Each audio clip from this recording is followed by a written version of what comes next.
ہم نے تم سے پہلے والے اہل کتاب کو بھی یہ وصیت کی وَإِيَّاكُمْ، اور ان کا دل رکھنے کے لیے انہیں سمجھایا کہ یہ شریعت کی پابندیاں تمہارے اوپر ناراضگی کی وجہ سے نہیں ہیں،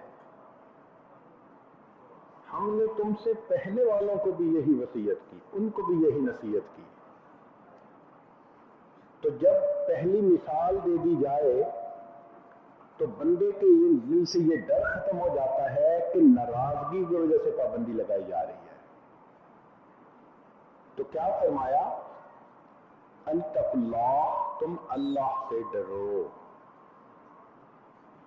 شیخ ذروق رحمۃ اللہ علیہ فرماتے ہیں التقویٰ ہی فعل الواجبات المعلومہ وترک المحرمات المشہورہ، کہ تقویٰ کہتے ہیں کہ جو فرائض ہوں ان پر عمل کرنا اور جو معروف گناہ ہوں ان سے انسان کا بچنا۔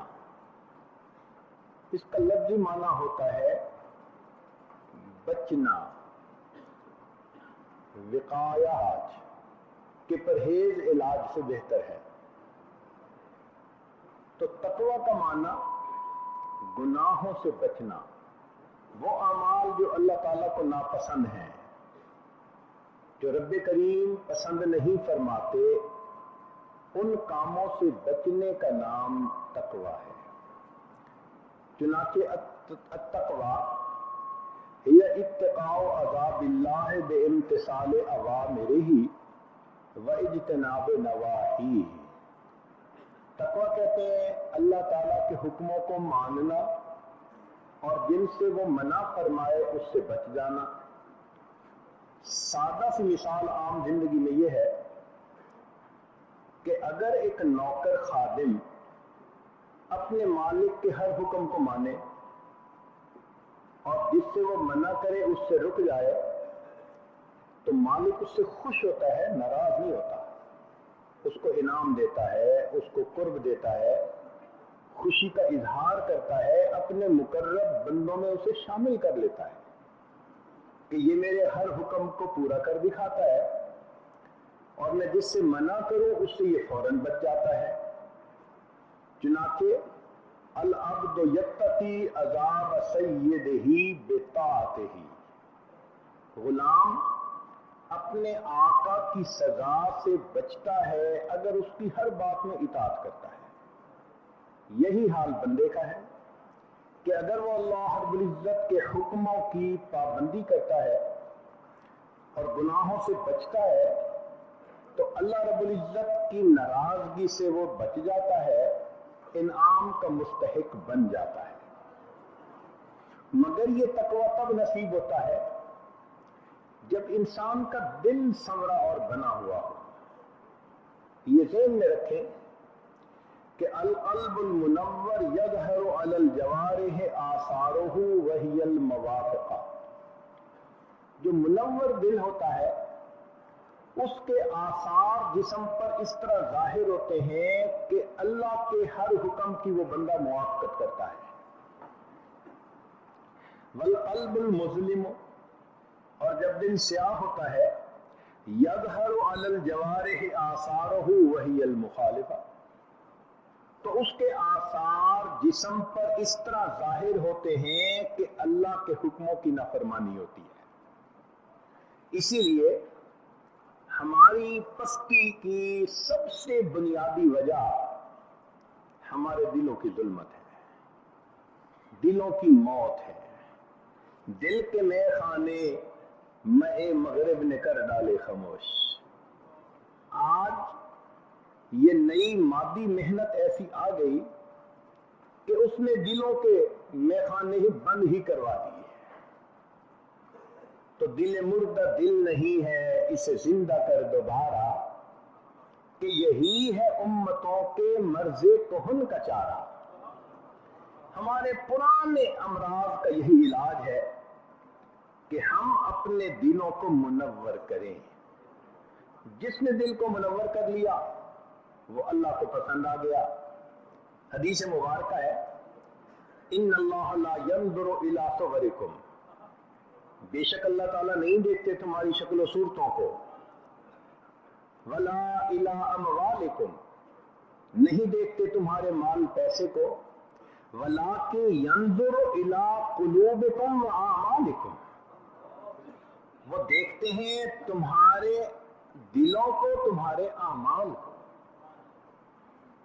چنانچہ اس کی اگر مثالیں دیکھنی ہو، ماضی بعید میں تو بنی اسرائیل کے ایک عبادت گزار کی مثال دیکھیے جس کا نام تھا بلعم. کئی سو سال اس نے اللہ رب العزت کی عبادت کی، حتیٰ کہ مستجاب الدعوات بندے کے رتبے کو پہنچ گیا. اب بتائیے کہ کس قدر اس نے سجدے کیے ہوں گے، اللہ کو راضی کیا ہوگا کہ مستجاب الدعوات بن گیا، ہر دعا پوری ہوتی تھی، قبول ہوتی تھی. لیکن وہی بندہ جو مستجاب الدعوات تھا، اس نے حضرت موسیٰ علیہ السلام کے معاملے میں کوئی ایسا عمل کیا جو نبی علیہ السلام کی منشا کے خلاف تھا. اسی بندے کے بارے میں اللہ تعالیٰ قرآن مجید میں فرماتے ہیں وَلَوْ شِئْنَا لَرَفَعْنَاهُ بِهَا وَلَكِنَّهُ أَخْلَدَ إِلَى الْأَرْضِ وَاتَّبَعَ هَوَاهُ، اس نے اپنی خواہشات کی پیروی کی تو نتیجہ کیا نکلا؟ فَمَثَلُهُ كَمَثَلِ الْكَلْبِ، اس کی مثال کتے کی مانند ہے. جب قرآن مجید کے یہ الفاظ پڑھتے ہیں نا تو کب کبھی طاری ہو جاتی ہے کہ اللہ کئی سو سال تو اس نے سجدے بھی کیے نا، عبادت بھی کی، اور ایک ایسے مرتبے تک بھی پہنچا. تو ہمیں کتنا ڈرنے کی ضرورت ہے کہ ایسا نہ ہو کہ گناہوں میں ملوث ہو اور اللہ کے بارگاہ سے دھتکار دیے جائیں. اس لیے ہمارے مشائخ نے فرمایا ان اللہ عز وجل لیس بینہ وبین احد سبب الا طاعتہ، بندے اور اس کے پروردگار کے درمیان صرف اگر تعلق ہے تو وہ نیکی کی وجہ سے ہے، اطاعت کی وجہ سے ہے. جو مطیع اور فرما بردار ہوگا وہ اللہ کا بندہ بنے گا، مقرب ہوگا. جو نافرمان ہوگا دربار الہی سے دھتکار دیا جائے گا. قریب کے زمانے میں اس کی مثالیں دیکھنی ہے تو نبی علیہ السلام کا زمانہ دیکھ لیجئے. سرداران قریش میں سے ایک آدمی ہے جس کا نام ہے ولید، اور وہ اپنے آپ کو وحید الزماں سمجھتا ہے. مال بھی ہے، 11-12 بیٹے بھی ہیں، خوب اس کی عزت بھی ہے، دھاک بیٹھی ہوئی ہے اس کی. مگر اس نے نبی علیہ السلام کی مخالفت کی. اللہ تعالیٰ اس کے بارے میں فرماتے ہیں اے میرے پیارے ذرنی ومن خلقت وحیدا، ذرا چھوڑیے مجھے اور اس کو جو اپنے آپ کو وحید و زماں سمجھتا ہے، اس سے میں نمٹتا ہوں.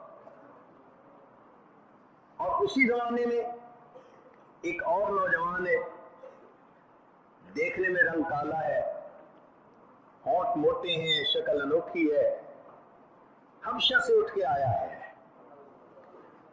ظاہر میں غلام کی حیثیت ہے مگر اس کے دل میں نبی علیہ السلام کی محبت رچی بسی ہوئی ہے. اس کا ہر عمل محبوب صلی اللہ علیہ وسلم کی سنت کے مطابق ہے.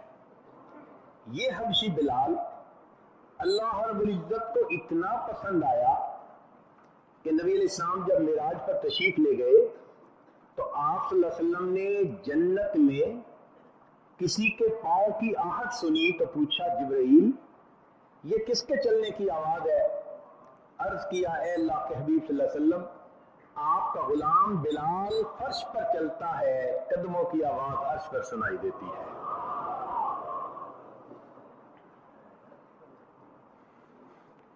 سیدنا عمر بن الخطاب رضی اللہ عنہ کے پاس ایک مرتبہ سعد بن ابی وقاص رضی اللہ عنہ آئے. یہ قبیلہ بنی زہرہ سے تعلق رکھتے تھے جو مدینہ کا قبیلہ تھا. نبی علیہ السلام کی والدہ کا قبیلہ بھی یہی تھا، بی بی آمنہ وہ بھی قبیلہ بنی زہرہ سے تھی.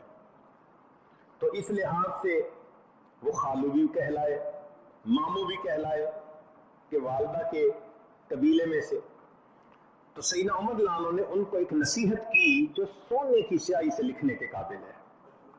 فرمایا علیک بتقوی اللہ، تمہارے اوپر اللہ سے ڈرنا لازم ہے. فإن اللہ لا یمحو السیئ بالسیئ، اللہ تعالیٰ برائی کے ذریعے برائی کو ختم نہیں کرتے. وَلَكِنَّهُ يَمْحُو السَّيِّئَ بِالْحَسَنِ، وہ برائی کو اچھائی کے ذریعے ختم فرماتے ہیں.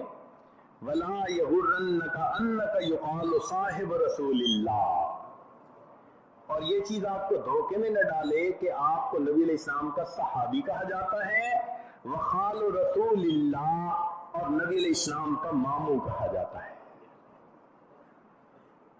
تو معلوم ہوا کہ بندے اور اللہ کے درمیان بندگی کا ہے. اس لیے مشائخ نے لکھا خیر الدنیا والآخرۃ فی حرفین، دنیا اور آخرت کی ساری بھلائیاں دو لفظوں میں ہیں، ان یعرف معبودہ ویعبدہ، کہ وہ اپنے معبود کو پہچانے اور پھر اس کی عبادت کرے. یہ دو لفظ، معبود کو پہچاننا اور اس کی عبادت کرنا، سارے جہان کی بھلائیاں ان دو لفظوں میں ہیں. تو نیکی کے ذریعے انسان اللہ کا مقرب بنتا ہے. اس لیے حدیث پاک میں فرمایا یتقرب الی عبدی بالنوافل، کہ میرا بندہ عبادت کے ذریعے میرا مقرب بنتا ہے. داؤد علیہ السلام کو اللہ رب العزت نے ارشاد فرمایا من غض طرفہ، جو اپنی نگاہ کی حفاظت کرے، وسان فرجہ، اور اپنی شرمگاہ کی حفاظت کرے، وحافظ لسانہ، اور اپنی زبان کی حفاظت کرے، فہو عندی من المقربین، وہ بندہ میرے مقرب بندوں میں شامل ہو جاتا ہے. نبی علیہ السلام نے اس کو اور شارٹ کر دیا اور مختصر کر دیا. یہ ارشاد فرمایا کہ جو بندہ مجھے دو چیزوں کے صحیح استعمال کی ضمانت دے دے، میں اسے جنت کی ضمانت دیتا ہوں. ما بین لحیہ وما بین رجلیہ، جو دو جبڑوں کے درمیان یعنی زبان، اور جو دو رانوں کے درمیان یعنی شرمگاہ، جو ان دو اعضاء کے صحیح استعمال کی ضمانت دے، اللہ کے حبیب صلی اللہ علیہ وسلم نے فرمایا میں اس بندے کے جنت میں جانے کی ضمانت دیتا ہوں. تقوی اختیار کرنے سے انسان پر اللہ کی طرف سے رحمتوں اور برکتوں کے دروازے کھلتے ہیں. چنانچہ ذنون مصری رحمۃ اللہ علیہ فرماتے تھے من اراد ان یفتح اللہ علیہ برکات من السماء والارض، جو چاہے کہ اللہ اس پر زمین اور آسمان سے برکتوں کے دروازے کھول دے، ویجعل لہ مخرجا، اور اللہ مصیبت سے نکلنے کا راستہ آسان کر دے، وَيَرْزُقْهُ مِنْ حَيْثُ لَا يَحْتَسِبُ، اللہ ایسی طرف سے رزق دے جس کا اس کو گمان بھی نہ ہو، وَيُكَفِّرْ عَنْهُ سَيِّئَاتِهِ، اور اللہ اس کے خطاؤں کو معاف کر دے، وَيُعْظِمْ لَهُ أَجْرًا، اللہ اس کے اجر نیک اعمال کا بہت زیادہ فرما دے، وَيَجْعَلْ لَهُ مِنْ أَمْرِهِ يُسْرًا، اللہ اس کے کاموں میں آسانی کر دے، وَيَكُونَ مَعَهُ، اور اللہ کی معیت اس کو نصیب ہو جائے، وَيُحِبُّهُ، اور اللہ اس سے محبت کرنے لگ جائیں، وَيُنْجِيهِ، اور اللہ اس کو نجات عطا فرما دے، وَيَكُونَ مِنَ الْفَائِزِينَ، اور وہ بندہ فائز کامیاب لوگوں میں سے ہو جائے، فَلْيَتَّقِ اللَّهَ، اس کو چاہیے کہ وہ تقوی اختیار کرے.